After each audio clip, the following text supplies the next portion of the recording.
और पत्रकार साथियों, अब चुनाव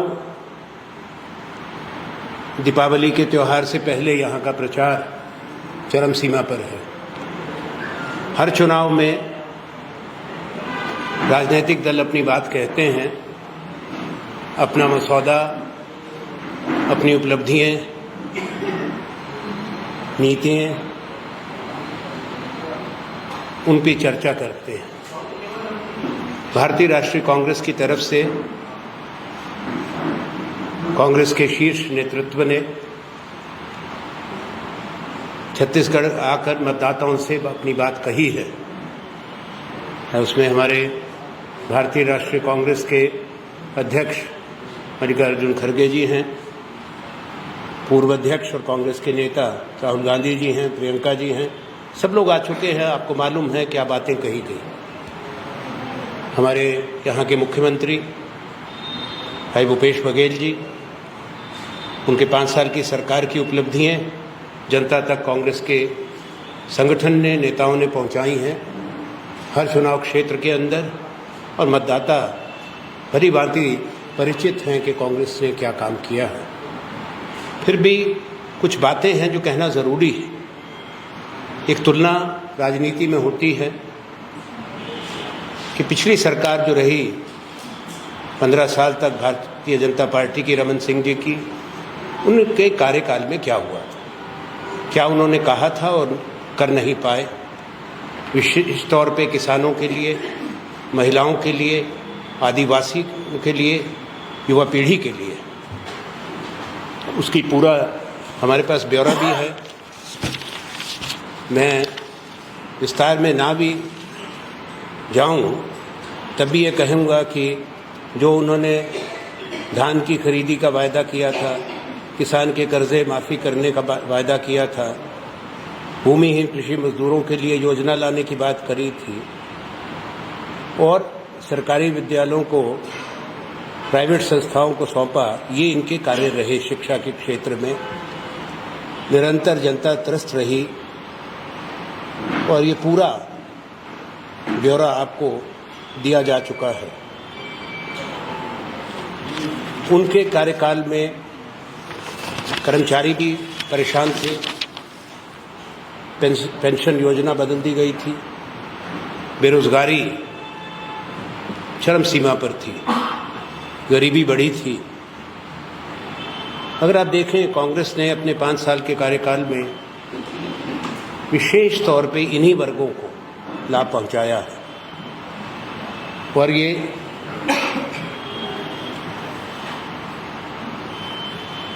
बधाई देनी चाहता हूं यहाँ के मुख्यमंत्री को, कांग्रेस की सरकार को, कि पिछले 5 साल के अंदर 40 लाख लोग गरीबी रेखा से बाहर लाए गए।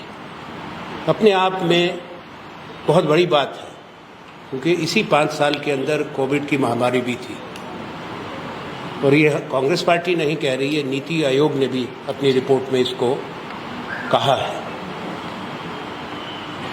जहाँ तक किसानों की बात है,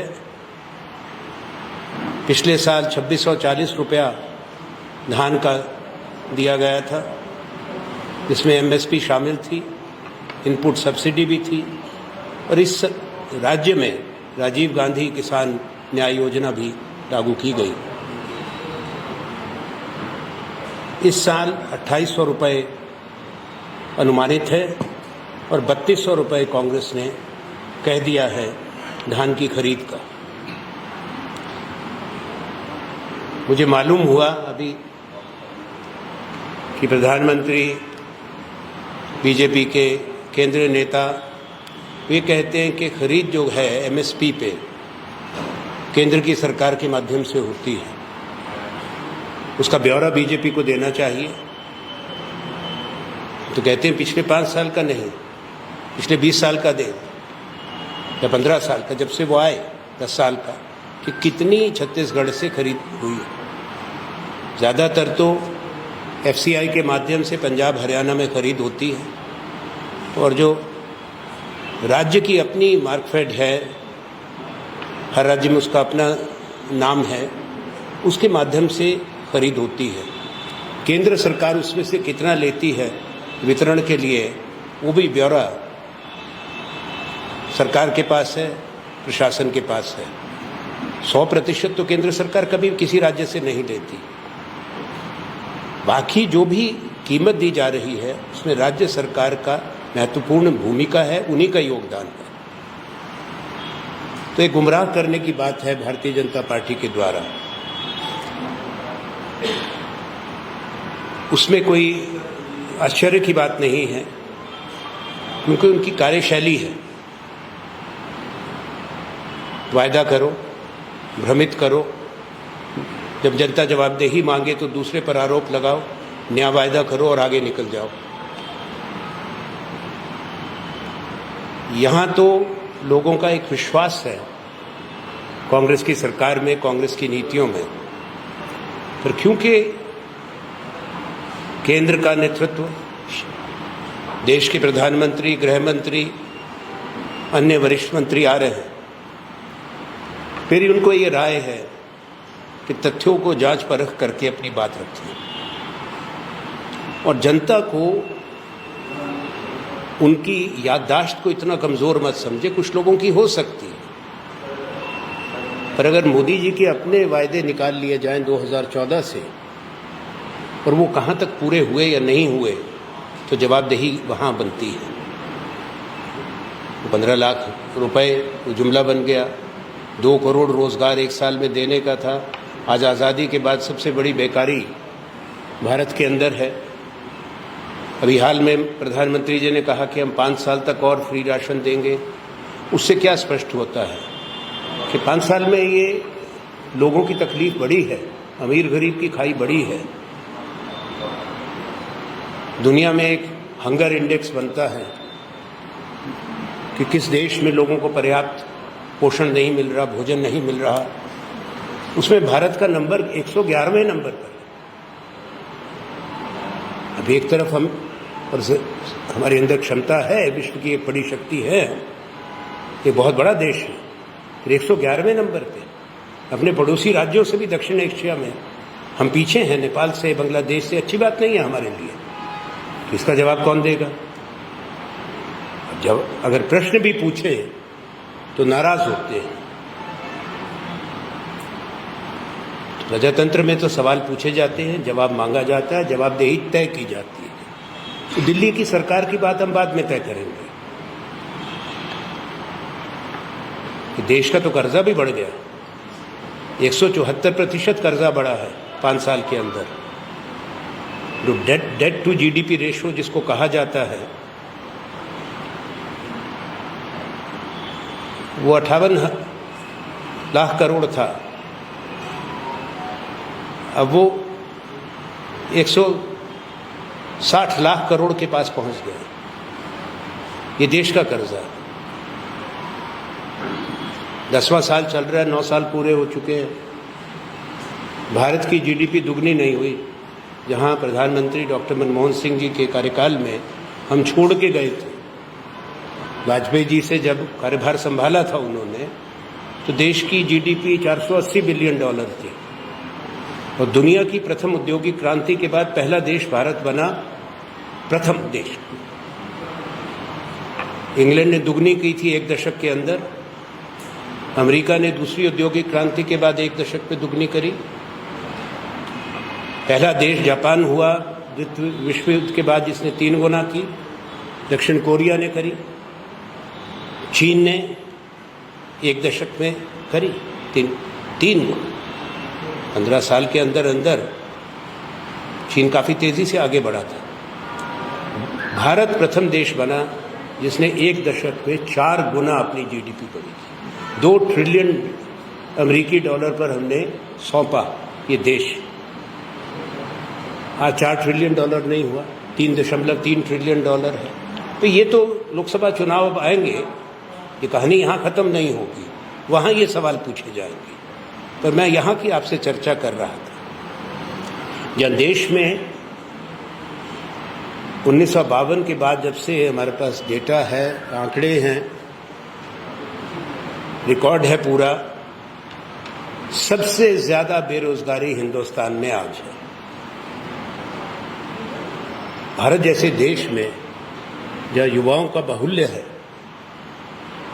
23-24% बेरोजगारी का दर हो, गंभीर विषय है।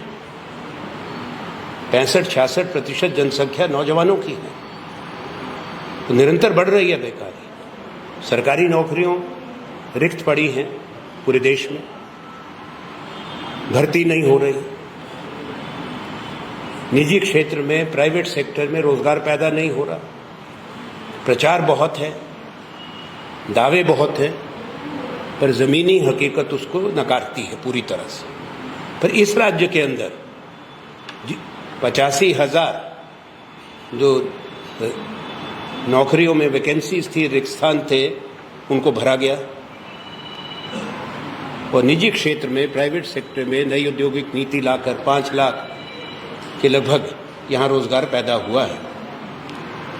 भारतीय जनता पार्टी को मैं स्पष्ट रूप में कहना चाहता हूँ, क्या इस बात से वो इनकार कर सकते हैं?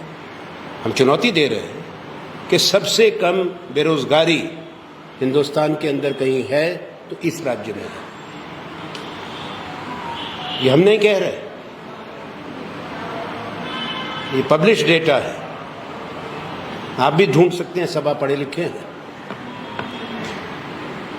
3.2% के आसपास मैक्सिमम वहां तक पहुंचे। बाकी राज्यों की हालत देखिए, पड़ोस में देखिए, मध्य प्रदेश की क्या हालत है। कभी तो मध्य प्रदेश का हिस्सा था, मध्य प्रदेश से अलग होकर जब नया राज्यों का गठन हुआ तब यहां आए। तो ये उपलब्धियां हैं आपके यहाँ नौजवानों को बढ़ावा देने के लिए, निजी क्षेत्र में अपने व्यवसाय लगाने के लिए 50% सब्सिडी देना और सारे जो लैंड लीज थी उनको फ्री होल्ड करना, ये बड़े काम है। और इसमें सरकार की सोच, एक प्रगतिशील सोच जो विकास से जुड़ी है, भविष्य से जुड़ी है, वो प्रतिबिंबित होती है। आपके रूरल इंडस्ट्रियल पार्क्स थे इस राज्य के अंदर, 300 बन गए हैं, 700 और बनने का सरकार की प्रस्तावना है। स्कूल में, शिक्षा के क्षेत्र में स्वामी आत्मानंद जो स्कूल बनाए हैं, हिंदी अंग्रेजी दोनों, मैंने सुना लोकप्रिय हैं, लोग, माँ बाप भी, बच्चे भी पसंद करते हैं, आपको भी मालूम होगा। वो 727 खुल चुके हैं और 6,000 स्कूल खोले जाएंगे, ये कांग्रेस ने अपना वचन दिया है अपने इस चुनाव के घोषणा में। तो हम गारंटीज की बात करते हैं। महिलाओं को गैस सिलेंडर का 500 रुपये की सब्सिडी है, तो देश में सबसे कम कीमत का गैस सिलेंडर छत्तीसगढ़ में महिलाओं को, गृहिणियों को मिलेगा। स्वास्थ्य के क्षेत्र में अच्छे काम हैं। बीपीएल जो गरीबी रेखा से नीचे थे, उनका 50,000 से बढ़ा के 5 लाख करने का है। एपीएल जो गरीबी रेखा के ऊपर थे, और नीचे का बढ़ा के 5 लाख से, जो गरीबी रेखा के नीचे थे बीपीएल, उनका 5 लाख से बढ़ा के 10 लाख किया जा रहा है। और बड़ी घोषणाएं हैं, आदिवासियों से संबंधित है। सेल्फ हेल्प ग्रुप जो महिलाओं के हैं, उनके कर्जे माफ़ी की बात है। किसानों के कर्जे माफ़ी की बात है। पीछे कर्जे माफ़ हुए थे लगभग 20 लाख किसानों के, 10,000 करोड़ के आसपास का पैसा था जो इस पे लगा। अभी भी सरकार उसको जारी रखेगी, ये सरकार की प्रतिबद्धता है, कांग्रेस की प्रतिबद्धता। भारतीय जनता पार्टी के नेतृत्व ने इस चुनाव में लोगों को भ्रमित करने का चेष्टा निरंतर जारी है उनकी, पर बड़े चौंकाने वाले बयान दिए, आरोप लगाए, आरोप होते हैं, निराधार है। कारण क्या है? केंद्र की अपनी सही माने में उपलब्धि बताएं।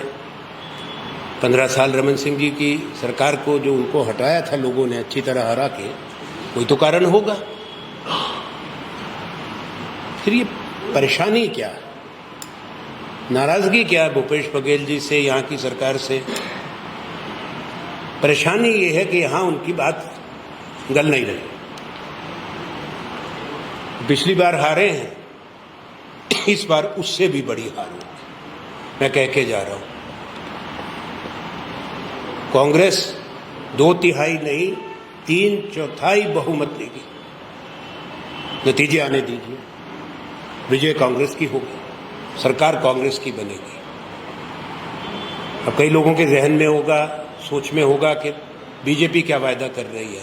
अभी अपने सहयोगियों से बात कर रहा था कि बीजेपी क्या कह रही है। पहले तो कुछ खास बात कह नहीं रही, और भले आज कुछ भी कह ले, उनको मालूम है कि उनकी सरकार नहीं बनेगी। और बौखलाहट के और भी कारण, ये जो अभी राज्यों के चुनाव हो रहे हैं, कहीं भी नहीं जीत रहे। मैं तो और राज्यों में भी जा रहा हूं, मैं कह सकता हूं। परसों में मध्य प्रदेश था, फिर जा रहा हूं दीपावली की बात। जहां से भी हमारे पास जानकारी और सूचना आ रही है, भारतीय जनता पार्टी के पांव उखड़ रहे हैं। उसके कई कारण, जिस तरह की उनकी राजनीति है, सोच है, जिस तरह देश के अंदर जो व्यवस्था थी शासन प्रशासन की, एक कानून के राज्य की, निष्पक्ष जांच, निष्पक्ष जो हमारी एजेंसीज हैं राष्ट्र की, उनका कार्य प्रणाली, वह सब कब्जे में ले लिया। तो एक तो उनका राजनीतिक संगठन है, एक पैतृक संगठन है, कई और सहयोगी संगठन है, और उनके साथ साथ ये सारी एजेंसीज को, ये दुर्भाग्य की बात है, अच्छी बात नहीं है देश के लिए।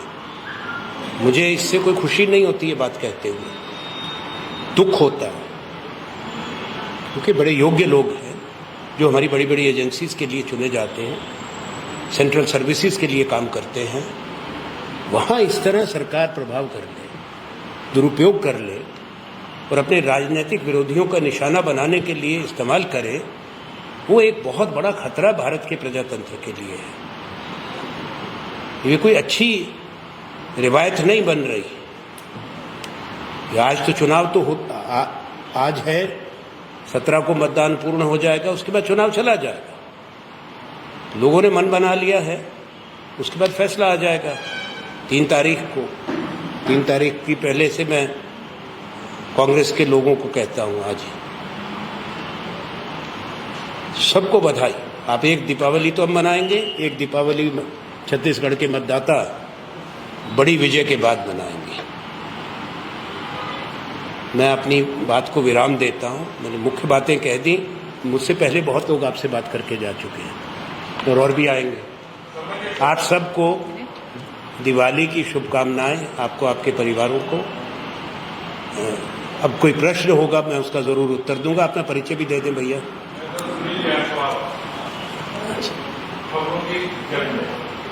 सवाल था, देश के प्रधानमंत्री 80 करोड़ आबादी को राशन देने का, यानी 80 करोड़ आबादी भूखी है, इनको राशन 5 साल और देंगे। छत्तीसगढ़ के जो 70% आबादी है, जो किसान वर्ग इसमें आते हैं, वो इस आशा में कर्ज लेती है कि कांग्रेस की सरकार आएगी, कर्ज माफी दे देगी।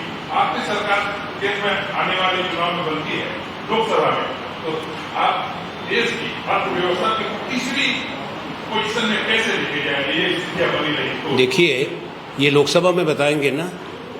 मैंने पहले आपको बता दिया कि हम इस देश की जीडीपी को 10 साल के कार्यकाल में 4 गुना करके गए, दुनिया में पहले राष्ट्र बने थे। अब ये सोच तो वहाँ पे बताएंगे ना, जब मोदी जी से हिसाब मांगेंगे और अपनी तस्वीर बताएंगे कि हमारी रूपरेखा क्या है आने वाले समय के लिए। यहाँ तो इसी चुनाव की बात हो जाए। और इसमें मैं एक स्पष्टीकरण देना चाहता हूँ आपके भी माध्यम से। खाद्य सुरक्षा एक कानूनी अधिकार किसने दिया? भारतीय राष्ट्रीय कांग्रेस ने। नेशनल फूड सिक्योरिटी एक्ट वो बाध्य करता है मनरेगा बाध्य करता है केंद्र सरकार को, उसी तरह से NFSA केंद्र सरकार उससे बाहर नहीं जा सकती, देना पड़ेगा। प्रश्न ये है कि इतनी बड़ा जो बोलापन है, इतना प्रचंड प्रचार है, बड़े बड़े दावे हैं, उसके बाद ये परिस्थिति क्यों है? हम ये कह रहे हैं उस 10 साल के, हमारे 10 साल के केंद्र में, वो भी वर्ल्ड बैंक की रिपोर्ट है, उसको पढ़ लीजिए कि 22 करोड़ से ऊपर लोग उस वक्त भी, शायद ज़्यादा, गरीबी रेखा से ऊपर आए थे। यहाँ तो इस राज्य में ही 40 लाख का मैंने बताया। और कोई प्रश्न है? आपने कहा कि केंद्र ने गरीब और अमीर के बीच की खाई को बढ़ा दिया है।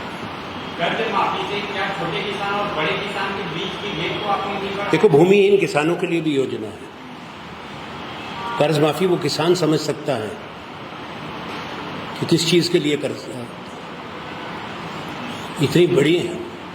हाँ, सबके लिए कर्ज माफी, छोटे बड़े किसान सबके लिए कर्जा माफी। किसने कहा कि बड़े किसान? किसी के पास 1 एकड़ जमीन, अब वो तो वास्तविकता है, देखिए, एक सामाजिक वास्तविकता है। पर पूरे भारत के अंदर अगर आप देखें, सिर्फ छत्तीसगढ़ के संदर्भ में नहीं, भारत एक ऐसा देश है, और जो प्रगतिशील देश हैं, जिनको डेवलपिंग कंट्रीज कहते हैं, हमारा 80% के लगभग किसान जो है वो सब्सिस्टेंस फार्मर अंग्रेजी में कहते हैं, जिसकी 2-2.5 एकड़ से कम ज़मीन होती है। ये एक वास्तविकता है हमारी।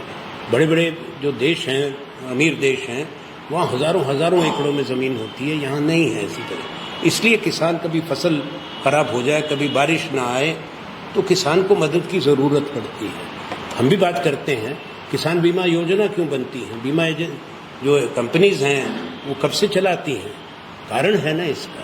एक ये विषमता है, और एक सामाजिक, एक ऐसी सच्चाई है, आर्थिक भी और सामाजिक भी, इसको जो भी राजनीति क्या है, राजनीतिक दल क्या है, वो जनता का प्रतिनिधित्व करते हैं। इसलिए जनता की समस्याओं को पहचानना, उनकी कष्ट को पहचानना और प्रयास करना अपनी नीतियों के माध्यम से उनको राहत देने का, उनका निवारण करने का।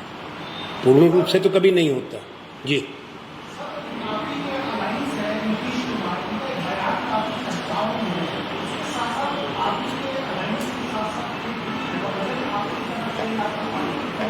मैंने सुना ही नहीं वो बयान, पहली बात। और नीतीश का बयान है, मैं काहे टिप्पणी करूं? मुझे वो उनको कहना चाहिए ना। अगर कोई गलत बात कही है, क्षमा मांगनी चाहिए, बस।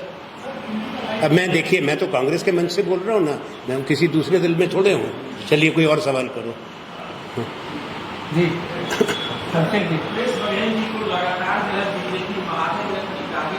हाँ,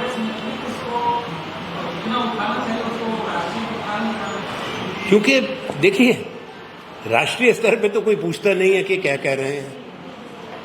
छत्तीसगढ़ की वोट के लिए कह रहे हैं, क्योंकि बाकी तो लिफाफा इनका खाली है। कुछ ना कुछ तो बोलेंगे ना। मेरा सीधा प्रश्न कि आज तक भारत की सरकार क्या कर रही थी? जब ये महादेव ऐप जिसका वो आज जिक्र करते हैं, केंद्र की सरकार ने क्या कार्रवाई करी?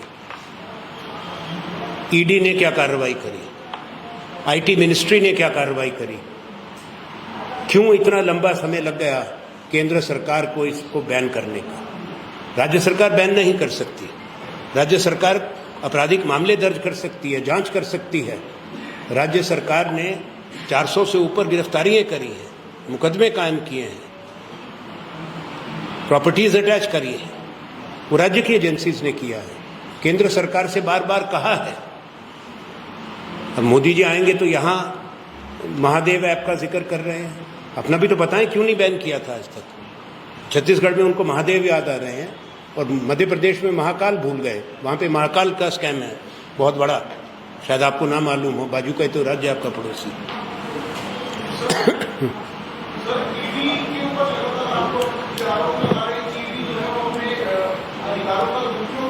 मैं सरकार कर रही, मैंने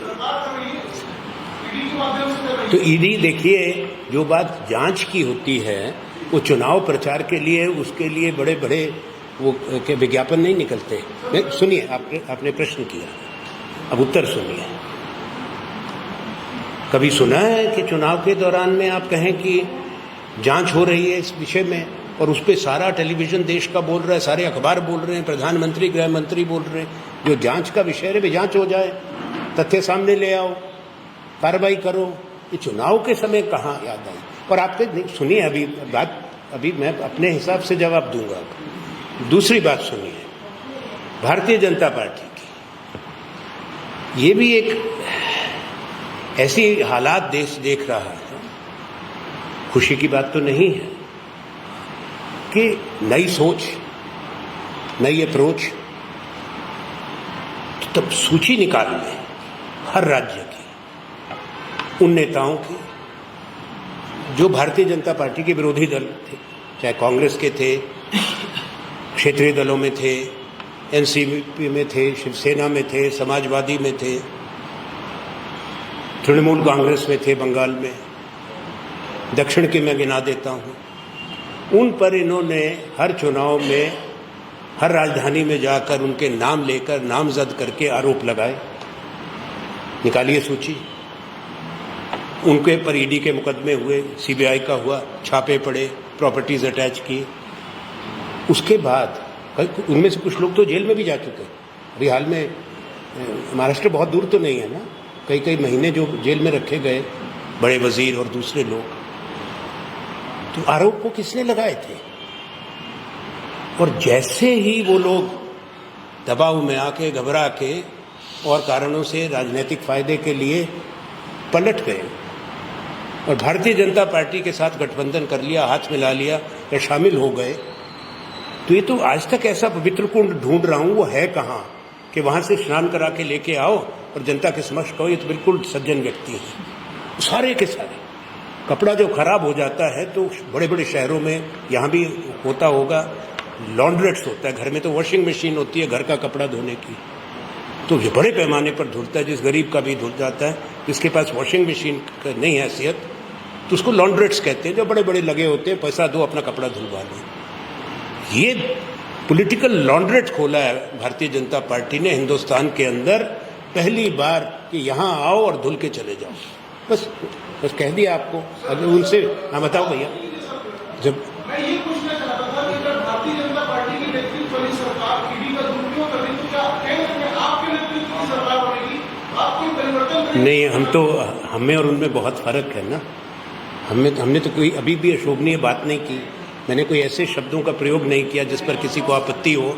हमारी सोच अलग है।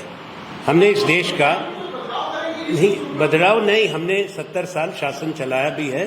देश जहां तक पहुंचा, पढ़े लिखे व्यक्ति हैं, ये रातों रात नहीं बना।